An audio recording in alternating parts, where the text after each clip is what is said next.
Half the country is convinced the secret to wealth is buying a 3-bedroom in Hamilton, slapping on a deck and waiting for the Reserve Bank to blink. The other half, they're on their phones at midnight buying 0.0001% of Tesla while sitting on a beanbag wondering why they're still broke. So which gets you rich first? Leighton Roberts, co-founder and co-CEO of Sharesies, is here to get you financial freedom faster. Financial freedom faster. Financial freedom faster.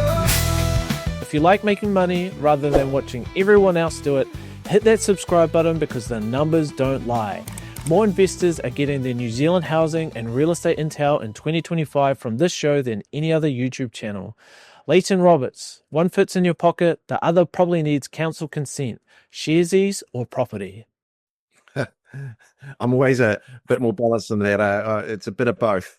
My personal view is that everyone should be able to have a house if they want one, and New Zealanders in particular understand property very well, and the leveraged impact of that for wealth development has been the single biggest factor in people developing wealth in New Zealand over time. That's about to change, though. Kiwisaver will change that. As we see more people contribute more into it, our capital markets are going to grow, and investments in companies is going to make up a far larger portion of that. So for the well-being of New Zealanders, I would like to see our capital markets take over our property as the largest investment, because I think that creates a more prosperous country and ultimately much better for everyone. Well, Sharesies has hundreds of thousands of users. You guys have got the data. How are Kiwis investing? What's the makeup from your side of between equities and ETFs and things like that? Yeah, so on average, people have 3 funds and 4 companies. So most people using the platform, if you were to look at it as a strategy, it would probably be considered like a hub and satellite. So that is the bulk of the portfolio is in funds, normally. On our platform anyway, often diversified sort of passive type funds, or also a select manager someone really aligns with. That might be for conviction reasons, where they're looking for quite an aggressive portfolio, or for values reasons, where they're looking for more sustainability option. And then around that, they will tend to choose 3 or 4 companies as well. So I would say that a very diverse range of investments, and that surprises our partners as well, actually. So because we have so many customers, over 800,000 now, no one's investing in the same thing, really. It's a really broad selection. And what about favorite stocks? What's been hot and what's not? There's been a lot of volatility at the moment. How are things been changing? Yeah, so the big consumer brands tend to be the most popular, and so in New Zealand, that's your likes of the banks. It's Air New Zealand. It's the energy companies. Of course, we had the public float for the energy companies, so a lot of New Zealanders do own those from when the government sold them down a few years ago. In the US, again, consumer brands tends to be it's your Teslas, your Nvidias. Things that get a lot of mainstream media really dominate that. The Magnificent Seven, so that's the 7 largest companies that make up a very large proportion of the US 500. And in Australia, it's sort of known as like a minerals and mining market, and as a result, those stocks tend to be very, very popular on there when you look at individual companies. But across the board, it's those big ETFs that dominate. And across the 3 markets, you've got the NZ50, you've got the AU20 or the AU200, and then you've got the US 500, and they are by far the most held instruments on the platform. And what about Pi funds? Is something new that you guys have been offered recently? How does using Pi funds help New Zealand investor? Yeah, so the first thing with the Pi funds is you're paying Pi tax. So if you are a higher income earner in particular, that's in the 33%, 39% tax brackets, then you get the benefits of the 28% Pi rate. The other thing within a Pi fund is the fact that you don't have the administration of fifth tax, particularly if you're holding quite a lot of offshore assets. So a lot of people will choose it for that. Equally, there's a lot of people who just deal with fifth because they have that anyway. So it is popular on the platform. We've had Pi funds for a long time. That includes like the smart ETFs that are New Zealand based, plus a lot of unlisted managed funds. And now we're just started to offer our own as well, mostly through our Kiwisaver product. but also in a cash pie, which has similar benefits to that. Just a reminder, your competition is already subscribed to the fastest growing property and investment channel in New Zealand. That means they're getting the insights first, making the moves first, and locking in profits while you're still debating whether to click a button. Be smart and subscribe. Well, there's kind of three stages investing. The way that I see it is before you buy a property, so you're saving for a property. Is when you own property and you have mortgages. And then, generally speaking, when you have a bit more wealth, maybe you own properties that are debt-free and you're investing your savings intelligently, maybe not in property. So for people getting started, how does Sharesies support that investment journey? Yeah, so actually a huge number of the investors on the platform own homes, or I'm not actually sure what the exact percentage is right now, but it's larger than I would have expected given the age profile. I guess it does show that once people start to get interested in money and start learning, it does deliver good outcomes for them. And then, as you say, still the quarter acre dream is real in New Zealand. Maybe it's not the quarter acre anymore, but the dream for property is real. And a huge number of people who are investing on the platform are doing it for the purpose of the house. I'd add like another cohort in there, in that leveraging to buy additional residential property is reasonably common, or very common actually, in the mum and dad investor space in New Zealand. But something that's becoming a little bit more common is people borrowing for share investments as well, and you can have very similar leverage upside effect, but equally leverage downside, which a few people probably experience for the first time in many years in New Zealand on the property portfolio, but also tax offsetting benefits, in that you can offset some of that interest through the returns that you're making and the investments that you're making.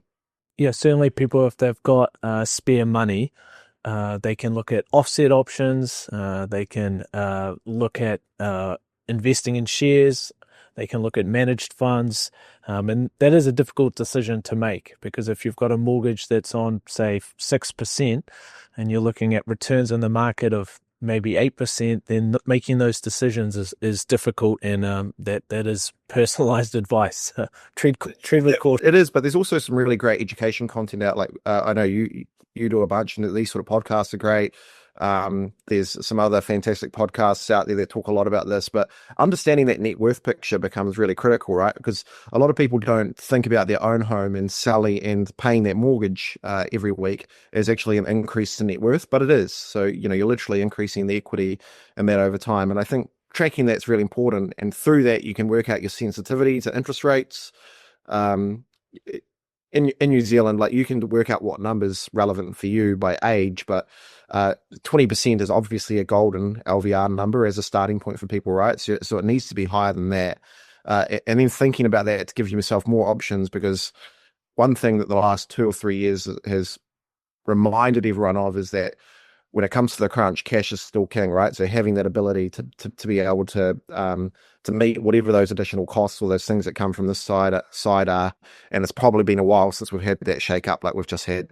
Yeah, and I do caution people before they dive in and do extra contributions on their mortgages, because getting that money back when they need it most, when the income's gone down, can be quite hard. Whereas if you've invested that extra money into shares, then despite volatility in the market, at least that's more liquid. I remember you telling a story when you came and presented at our Auckland Investment Club a few years ago about you've got a group of friends that you invest with. And I really like that as a concept for people to invest together as a way to learn from each other and to make it fun. Can you tell us a little bit more about that? I hope you're still doing it. We are, yeah. So I started when I was 17, and I'm 37 now, so about to turn 38. So it's 21 years old, and actually a very large business in and of itself. And it started doing $50 a week. We still do $50 a week to this day. So the concept was, at the time, actually, I was at school. I didn't know a lot about money, but I was very interested in investing, and property investment was what I was looking at, because that's what everyone in my hometown invested in. And I did the maths, and I was like, this is 21 years ago, and even then I thought, I'm never going to be able to afford a house by myself. Is how I felt when I was looking at the numbers. But I was like, maybe I could do this with a with a group. So I ended up being a group of about 14 of us putting this $50 a week. And within a few months or a year or so, it had actually added up to a deposit. So we bought our first property. And from there, we've diversified. Now we are far more into companies and commercial property and that sort of thing than we are any. In fact, we have no residential property anymore. But that what I loved about that group was like the shared learning that came along with it. Definitely like the discipline, because none of us have missed that $50 a week over all that time. And there's definitely times where I just, particularly as a student and things, where I really had to try hard to find that money. So that was that's how Sonia and I originally connected over Sharesies and started to have a lot of coffees. Sonia wanted to go invest with $50 and was like, there's no way you can do that. Someone said, hey, chat to Layden. He's got an investment club where he does $50. And then we started to work out this thing. It's like, how can you invest, but you don't necessarily have to be in the club? But I agree with you. The clubs and the stuff are a great idea. And it's actually something we're focused on building at the moment at Sharesies, this far more community aspect so that we can learn and create wealth together. How does your investment club find value and find opportunities to invest in a world where there's tens of thousands, hundreds of thousands of choices to make in investing? How do you find value and then make a decision? Yeah, so these days we cover our risk pretty well. So follow those things of trying to have enough cash around for to be opportunists, because it's not a passive club. It's like, personally, a lot of my wealth is tied into more passive investments. That is like money I just put in away every week, like Kiwisaver, and I do it with my own money as well. But this one here is like we're out there sort of trying to pick winners. So we follow research. We tend to do a lot in private companies. So try catching businesses very early in their life cycle. And just by nature of having 14 of us, we have the benefit of hearing of a lot of opportunities around the place. And one of the things is you get started and you get that first, like I love the saying, you make your money with risk and keep it with diversification. And I think we're at that portion now. The business is a bit larger as a club. Keep calling it, because the club is now a business. So we think about it more about how you might run a business, but early days it was more about, all right, let's do a bit of research, but let's make a bet here, and one that we think might give us outsized returns. And sometimes we got it right, sometimes we got it wrong. But ultimately what mattered is we put that $50 away every week. Yeah, just Australia doing 11, 12% contributions, and now New Zealand, we're far below that. Just because it's not a government mandate doesn't mean that people can't do that on their own until it becomes... we certainly should be matching Australia if we want to keep up. So if Kiwis investing want to get exposure to agri, tech, tourism, like what do they do? If they more likely to understand how New Zealand stocks and businesses and the brand names, where should they start? Yeah, well, I mean, you mentioned AI. We have an AI search within the Sharesies app. So typing in like key things like, agricultural companies in New Zealand or around the world or anything like that, will spit out different options for markets. And there's also a lot of ETFs that focus on segments. So you don't have to just necessarily pick one company. It could be that you select a basket of companies in an ETF or choose a managed fund provider. So I think it's just, the big thing is knowing that you don't have to put the house on it, right? So there's still a lot of people with fear from the 1987 stock market crash in New Zealand. And the reason that was so impactful was that people were leveraged. So they were using the borrowing or the equity in their house to buy shares. And now, if you're not feeling confident, start with $50, $100 a week. And then you can grow that over time as your confidence grows. Because once you get started, you will get more confident. You'll ride those ups and downs.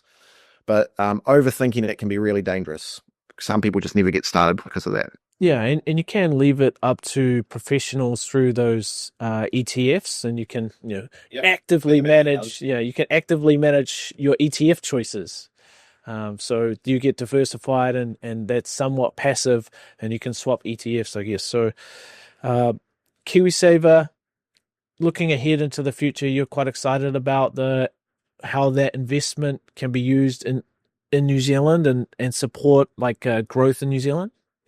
I am. Again, look to Australia, the capital. So Australia, I don't know where it is. It's maybe a top 20 economy in the world, but it would be near the bottom of that top 20, I think. I'm not sure what the exact number is, but it's the fourth biggest pension market in the world. So it's got the fourth biggest superannuation fund there. and it's trillions of dollars, right? And Kiwisaver has just hit about 120 billion. And as that continues to grow, it grows both by more money going into it, by us contributing, but also in investment returns. So it gets this amazing effect happening. And the more money we have, the more we can be impactful in our own country with that. And that can be investing in new businesses. It can be funding key infrastructure initiatives that we'll need for the next 50 years, 100 years. That makes where the government, might have more appetite to support as part of a relationship with private investors, because often the delivery of these sorts of products tends to happen better in private hands than it does in public hands.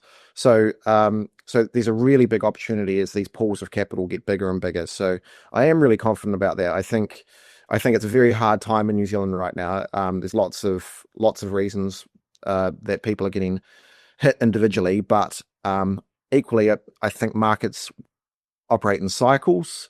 We came to the end, like sort of a very low interest rate environment, lots of cash about towards the end of 2021. We've then hopefully now bottomed out over the last 2 or 3 years with very high interest rates, very hard on wallets, lots of companies having to close, house prices declining, all those sorts of things. And like my suspicion, and my best guess, to be honest, is that we're the start of another 10-year run where people can use this 10 years to build up those nest eggs and really create a robust situation so that come 10 years' time, they can go in there feeling pretty confident. You heard it here first. Leighton's calling a 10-year run. Yep, that's right. Yeah. I mean, history's calling a 10-year run, I would say. A final reminder, money moves fast and the investors making the most of it are here. This is the fastest growing property channel in New Zealand for a reason. If you don't subscribe now, just know that someone else is already using this knowledge to make their next deal while you hesitate.